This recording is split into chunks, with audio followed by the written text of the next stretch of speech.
Curah hujan lebat yang terkait dengan Moke akan mulai berdampak pada pulau besar Hawaii pada Sabtu malam, dengan hujan menyebar ke arah barat melintasi sisa kepulauan Hawaii pada Minggu hingga Senin.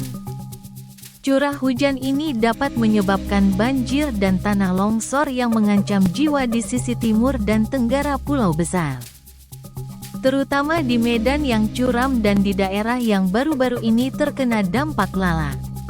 Meskipun angin terkuat yang terkait dengan Moke diperkirakan akan melewati selatan Kepulauan Hawaii, angin kencang yang berhembus kencang kemungkinan akan terjadi, terutama di daerah-daerah di dalam dan di lereng bawah Medan yang lebih tinggi.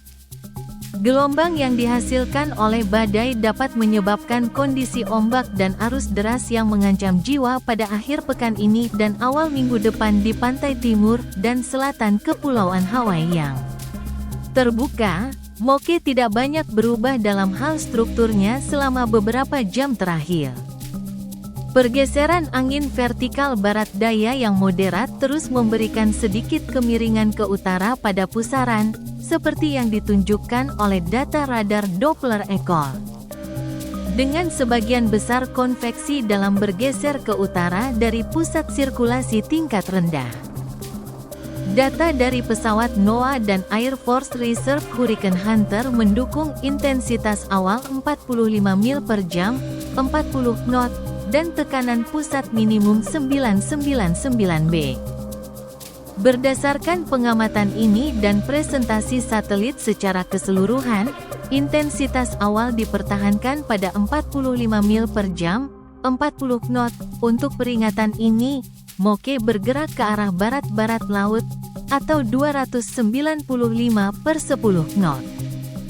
Tidak banyak perubahan pada filosofi perakiraan jalur pergerakannya. Sebuah punggung tekanan rendah hingga menengah diperkirakan akan menguat di utara Moke selama beberapa hari ke depan, yang seharusnya mengarahkan siklon ke arah barat-barat laut dengan kecepatan sedikit lebih cepat. Pergerakan ini diperkirakan akan membawa inti Moke ke selatan Kepulauan Hawaii utama pada akhir pekan ini hingga awal minggu depan. Panduan jalur pergerakan terbaru tetap cukup rapat, dan perakiraan NHC serupa dengan peringatan sebelumnya. Mengingat jalur pergerakan yang diperkirakan di selatan kepulauan dan sifat siklon yang kompak, kemungkinan peringatan atau pengawasan badai tropis untuk Kepulauan Hawaii utama tetap sangat rendah. Namun, gradien tekanan yang meningkat di utara Moke, dikombinasikan dengan kelembapan yang terkait dengan interaksi siklon dengan medan pulau, kemungkinan akan menghasilkan angin kencang dan periode hujan lebat di beberapa bagian negara bagian.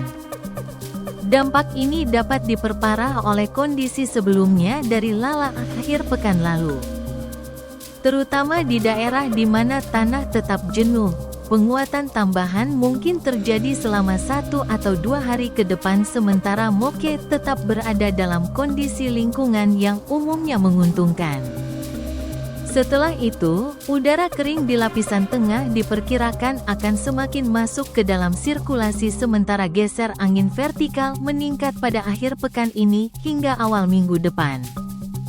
Faktor-faktor ini akan menyebabkan Moke secara bertahap melemah saat melewati selatan Kepulauan Hawaii.